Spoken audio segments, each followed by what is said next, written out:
एबीआर के रूल के मुताबिक अगर आपकी एनुअल सेल सालाना सेल 40 लाख से ऊपर है तो आपने अपने आप को सेल टैक्स में रजिस्टर्ड भी करवाना है, यानी मंथली सेल टैक्स रिटर्न भी आपको फाइल करनी है। इसकी लिमिट को किस तरीके से बढ़ाया जा सकता है, क्या कोई तरीका है कि इससे हम बच सकें, क्या थ्रेशोल्ड है, क्या क्राइटेरिया है जिससे एबीआर को पता चलेगा कि आपकी सेल 40 लाख से ऊपर है। आज के छोटे से टॉपिक के अंदर हम इसको स्टडी करते हैं। आप देखें हैं प्रैक्टिकल लर्निंग हाउस में हूं फ़हीम महबूब। वापस आते हैं टॉपिक के ऊपर। तो एक डॉक्यूमेंट इशू किया गया था पिछले साल अप्रैल के अंदर। उसके अंदर ये लिखा गया था कि अगर आपका एडवांस टैक्स 1 लाख से ऊपर है, किसी भी टाइम पे वो बढ़ जाता है 236H का जो टैक्स है, यानी कि जो टैक्स आपको चार्ज किया जाता है इनवाइस के ऊपर, अभी हम एग्जांपल के थ्रू स्टडी भी करते हैं, तो वो उसकी अमाउंट अगर 1 लाख से ऊपर है तो आपने अपने आप को सेल टैक्स में रजिस्टर्ड करवाना है। एक पहले हम एग्जांपल को स्टडी कर लेते हैं। 236H के टैक्स के वाले से हम डिस्कशन कर रहे हैं। उस डॉक्यूमेंट के अंदर यही लिखा गया है कि 236H का जो टैक्स है वो फाइलर के लिए जो भी रेट है वो 0.5% है और नॉन फाइलर के लिए जो रेट है वो 2.5% है। तो अगर कोई फाइलर है उसको रेट चार्ज होगा 0.5%, तो 0.5% बेसिकली इससे पहले जो टर्नओवर की लिमिट थी वो 20 मिलियन थी, यानी कि 2 करोड़ थी। ये कैसे आता है कि अगर एक लाख को आप डिवाइड करेंगे 0.5% के साथ, तो जो अमाउंट आएगी वो 2 करोड़ की आएगी, यानी कि 20 मिलियन की अमाउंट आएगी। मतलब अगर आपका रूल ये है कि अगर आपका एडवांस टैक्स किसी भी जहां से आप चीज़ें ले रहे हैं, जो रिटेलर है किसी जगह से भी चीज़ें ले रहा है, तो अगर आपका एडवांस टैक्स 1 लाख से ऊपर हो गया 1 साल में, यानी कि पिछले 12 मंथ में, तो आपने अपने आप को सेल टैक्स में रजिस्टर्ड करवाना है। इनडायरेक्टली हम कह सकते हैं कि अगर आपका जो सेल है वो 20 मिलियन से ऊपर हो गया तो आपने सेल टैक्स में रजिस्टर करवाना है। ये अभी भी वैसे ही है। अगर आप फाइलर हैं तो आपके लिए लिमिट यही है, लेकिन मसला आ रहा है नॉन फाइलर के ऊपर।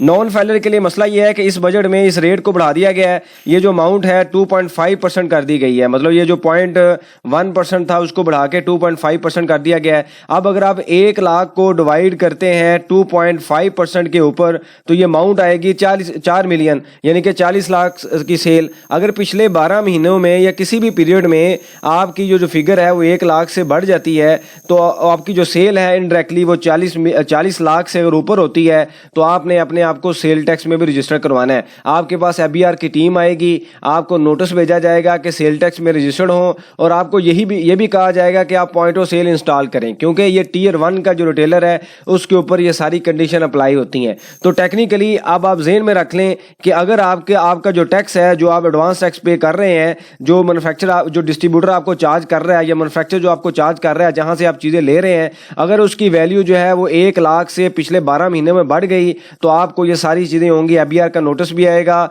एबीआर आपकी टीम आपके पास विजिट भी करेगी, पुश रजिस्ट्रेशन करवाएगी आपसे, और आपने अपना पॉइंट ऑफ सेल भी रजिस्टर करवाना है। अब मसला यह है कि अगर आप फाइलर हैं, इससे पहले बेसिकली 10 मिलियन की लिमिट थी। 10 मिलियन की लिमिट क्यों थी कि पहले फाइलर के लिए रेट था 0.5% और नॉन फाइलर के लिए था 1%। अब इस साल बजट में इसने रेट काफ़ी बढ़ा दिए गए, 2.5% कर दिया गया है। तो अगर आप 1% को डिवाइड करते थे 1 लाख पे तो फिगर आती थी 10 मिलियन। मतलब पिछले साल जून 24 तक अगर आपकी सेल 10 मिलियन तक थी तो आपने सेल टैक्स में रजिस्टर्ड नहीं होना था एज पर रूल। लेकिन इस पीरियड से चूंकि ये टैक्स का रेट बढ़ गया है तो फिगर तो थ्रेशोल्ड तो वही है 1 लाख। जब आप 1 लाख को डिवाइड करेंगे तो 4 मिलियन आता है, तो अब आपने अपने आप को सेल टैक्स में रजिस्टर्ड करवाना है अगर आपकी सेल 40 मिलियन से ऊपर निकल गई है। तो सबसे पहला जो स्टेप है वो ये है, आज ही अपने आप को फाइलर कीजिए ताकि आपकी जो लिमिट है वो 4 मिलियन से बढ़कर 20 मिलियन पे चली जाए।